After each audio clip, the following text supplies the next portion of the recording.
Bismillahirrahmanirrahim. Assalamualaikum warahmatullahi wabarakatuh. Welcome to Senpaisi again ya. Setelah sekian lama saya tidak mengupload video, ya. Pada chapter kali ini kita akan membahas mengenai PPh orang pribadi, dan dalam hal ini kita akan membahas mengenai unsur-unsur dalam penghitungan pajak orang pribadi ya. Jadi kita akan membahas mengenai apa saja unsur-unsur ketika kita akan menghitung PPh orang pribadi. Let's check it out. Yang pertama kita kembali ke materi bahwasanya penghasilan itu ada yang merupakan objek pajak dan juga bukan objek pajak. Sebagaimana tertuang di dalam pasal 4 ayat 1, 4 ayat 2 dan 4 ayat 3 di Undang-Undang PPh ya. Bahwasanya di sana penghasilan itu ada yang merupakan objek pajak yang kemudian dikenakan dengan tarif umum, itu PPh ini pasal 4 ayat 1 ini, dan juga ada yang dikenakan dengan tarif khusus yang bersifat final, ini PPh 4 ayat 2, serta bukan merupakan objek pajak, ini PPh pasal 4 ayat 3 Undang-Undang PPh ya. Nah, untuk yang dikenakan dengan tarif umum, ya ini ya, inilah nanti yang akan kita pelajari bersama di dalam chapter ini. Sedangkan yang dikenakan dengan tarif khusus yaitu berupa PPh final dan juga bukan merupakan objek pajak, ini di dalam SPT itu hanya cukup dilaporkan saja ya. Ini cukup dilaporkan saja. Kalau yang ini yang dengan tarif umum itu perlu dihitung kembali ya. Dihitung kembali dan diperhitungkan dengan kredit pajaknya. Sehingga nanti untuk menghitung dan memperhitungkan nanti kita akan menghitung seluruh penghasilan ya, baik itu secara bruto ataupun netonya, dan nantinya netonya inilah yang nantinya akan dihitung dengan tarif pajaknya. Nah, bagaimana skema penghitungannya? Nah, seperti ini ya. Bagaimana cara menghitung PPh orang pribadi di akhir tahun? Nah, disinilah kita akan pelajari bersama bahwa semua penghasilan yang tadi dikenakan tarif pasal 17 tadi ya, yang bukan final dan juga bukan non objek, itu nanti dihitung semuanya, dan kemudian penghasilan itu bisa berasal dari usaha atau pekerjaan bebas, bisa berasal dari pekerjaan, bisa juga dari luar negeri itu ya. Nah, dari usaha atau pekerjaan bebas misalnya dari berdagang punya toko bangunan atau berdagang online di marketplace misalnya di Tokopedia atau di Bukalapak dan lain sebagainya gitu ya. Atau dari pekerjaan bebas misalnya dari jasa dokter misalnya atau jasa makelar gitu ya.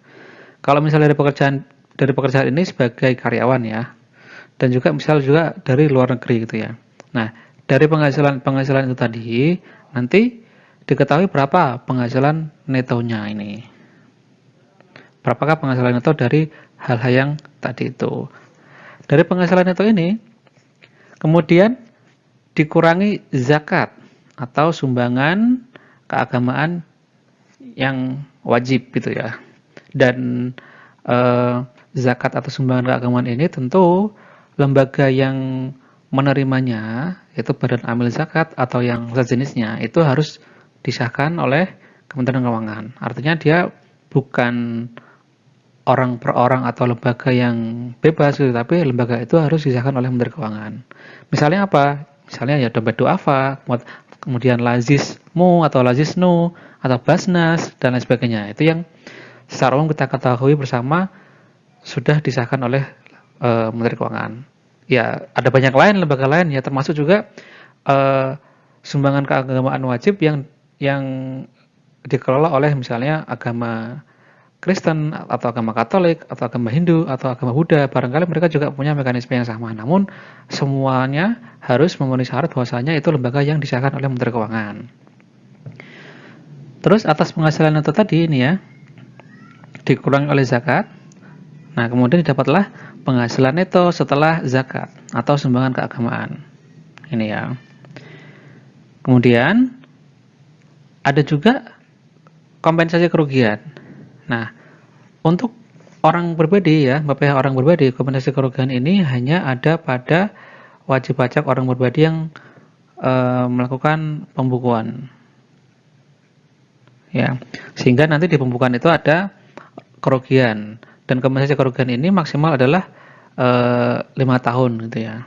Jadi kalau misalnya dia rugi tahun 2014 gitu ya, maka tidak bisa lagi dikompensasi di tahun 2021 ini.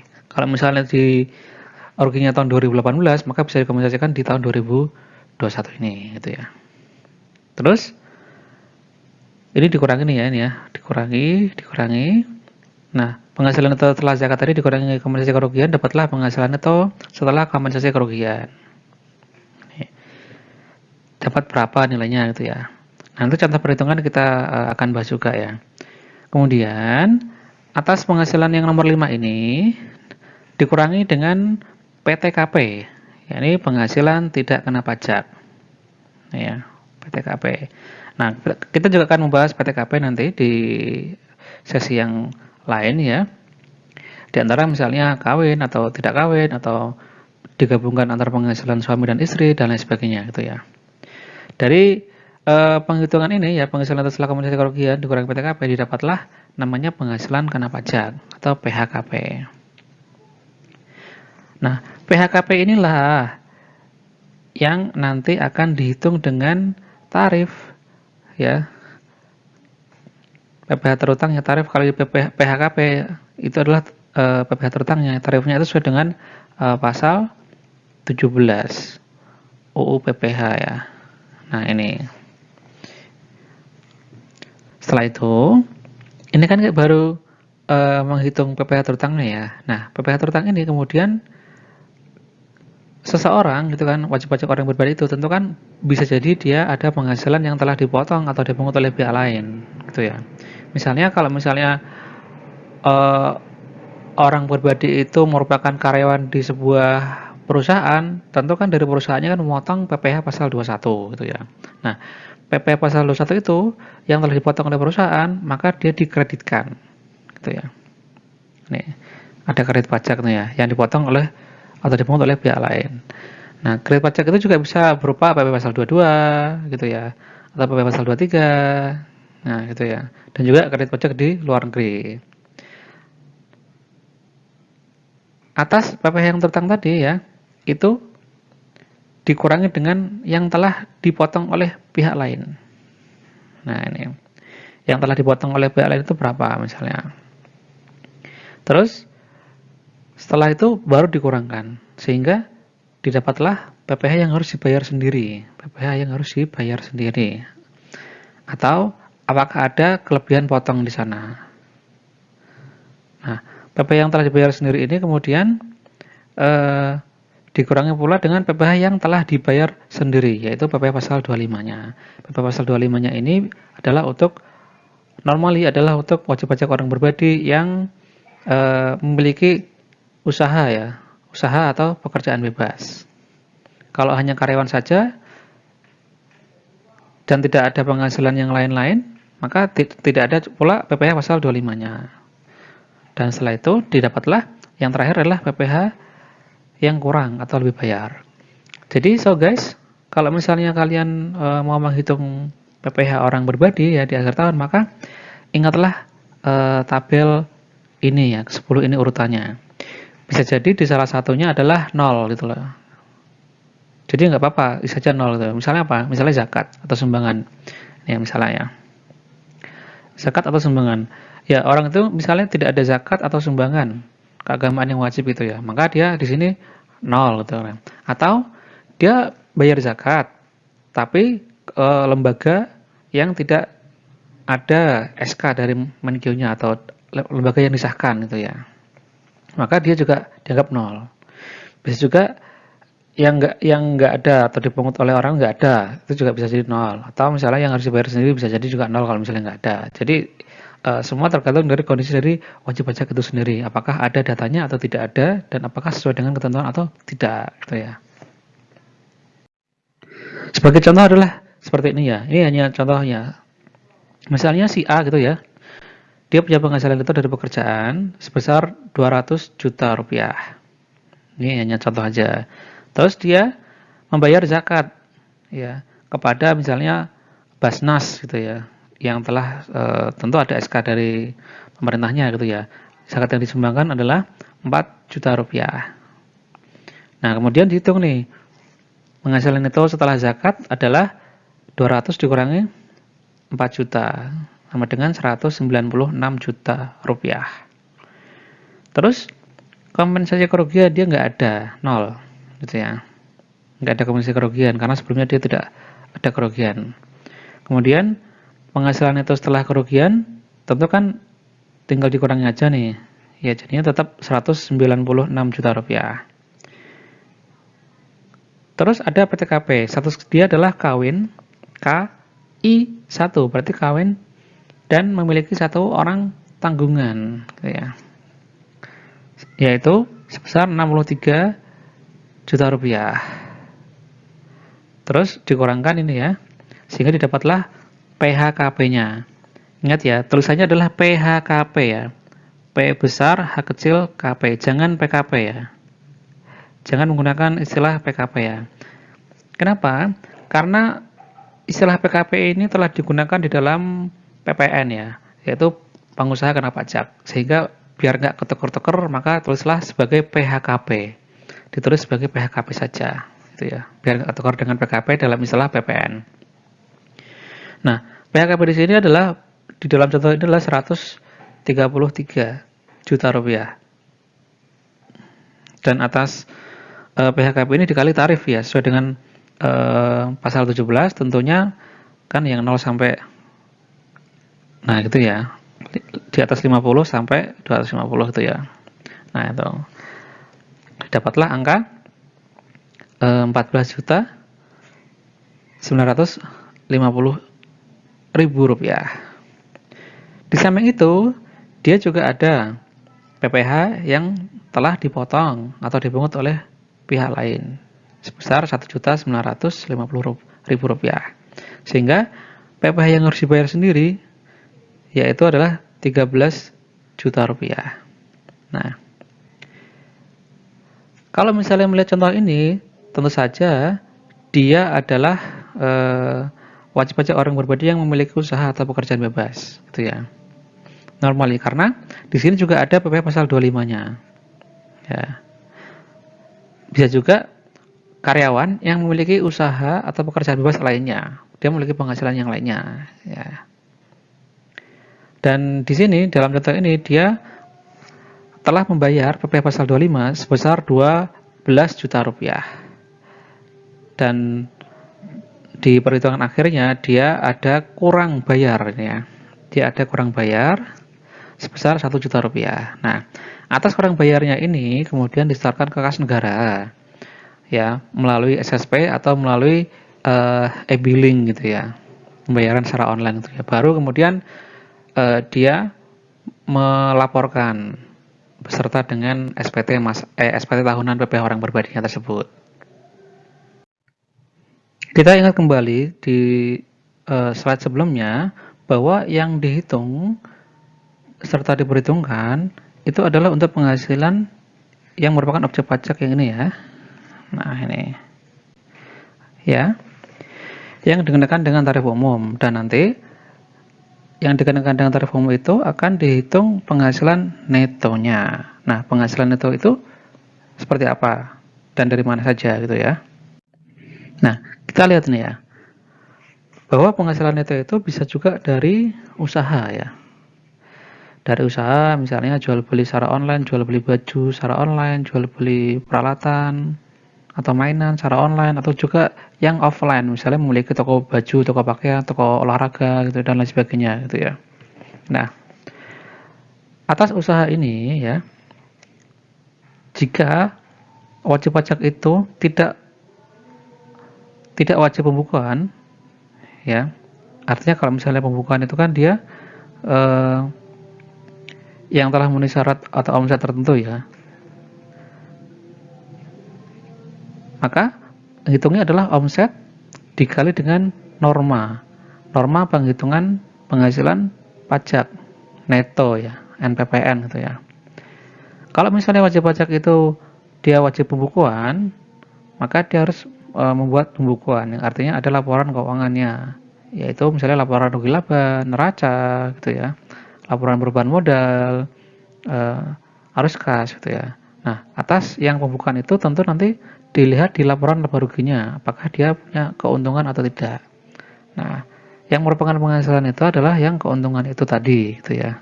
Setelah ada penyesuaian ya, yaitu koreksi fiskal positif ataupun koreksi fiskal negatif gitu misalnya.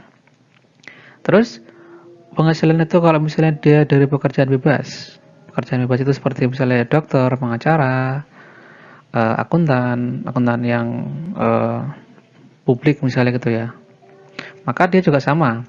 Apakah dia wajib pembukuan atau tidak gitu ya. Tentu kalau misalnya dia tidak wajib pembukuan, maka nanti omset dikali dengan norma. Kalau dia wajib pembukuan, maka nanti dilihat dari laba ruginya ya, dan ada penyesuaian fiskal di sana. Kemudian penghasilan itu juga bisa dari pekerjaan ya. Pekerjaan itu ya sebagai karyawan, baik itu karyawan swasta ataupun karyawan PNS atau ASN gitu ya, atau jenisnya. Nah, ini nanti biasanya karyawan tadi akan ada bukti potong pasal 21-nya ya.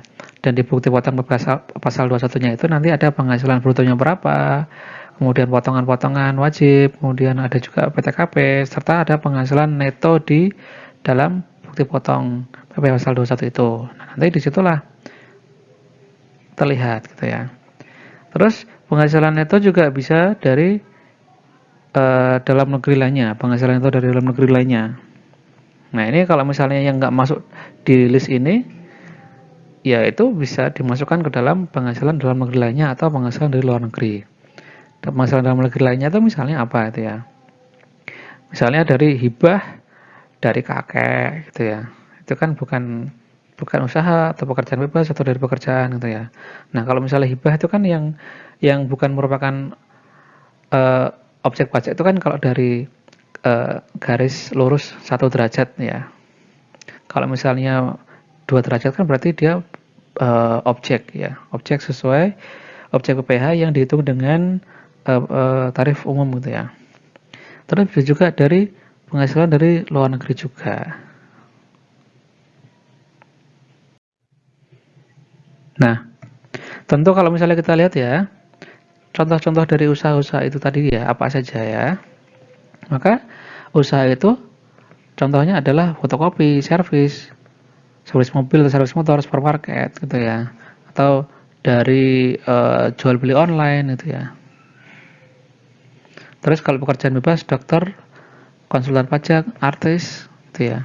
Nah, ciri-cirinya dari usaha itu ya selain yang di bawah ini, selain itu ya. Kemudian untuk yang pekerjaan bebas itu cirinya adalah kedudukan yang setara antara yang memberi penghasilan dengan yang menerima, dan biasanya ada keahlian khusus gitu ya.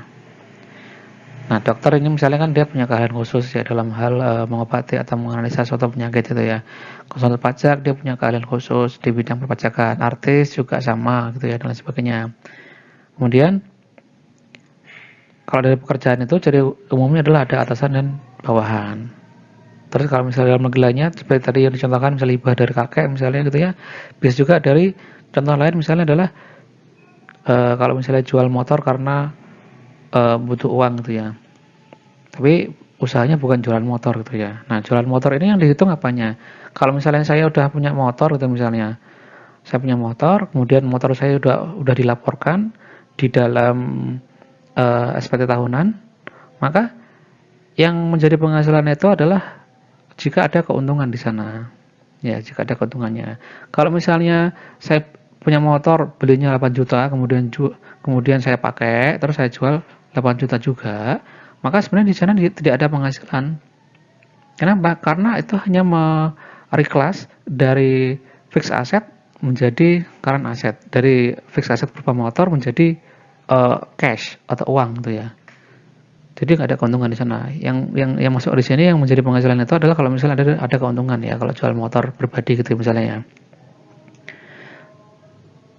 Nah, kemudian yang dari luar negeri contohnya adalah misalnya kalau misalnya ada sewa apartemen di luar negeri. Nah, sewa apartemen itu kan bukannya PPh pasal 4 ayat 2 final. Iya, itu kalau misalnya di Indonesia. Kalau di luar negeri ya kita nggak tahu di sana gitu ya. Dan semua penghasilan dari luar negeri itu kalau misalnya ada PPh yang telah dipotong di luar negeri itu nanti bisa dikreditkan pula di Indonesia. Nah, bagaimana cara mengkreditkannya dan berapa besarnya yang dikreditkan penghasilan dari luar negeri itu, maksimal berapa nanti akan dibahas di bagian yang lainnya. Oke guys, mungkin itu yang secara garis besar umumnya dan semoga bisa disimak dan dipahami bersama. And please subscribe, like, comment, and share this channel to improve this Senpai channel. Arigatou gozaimasu.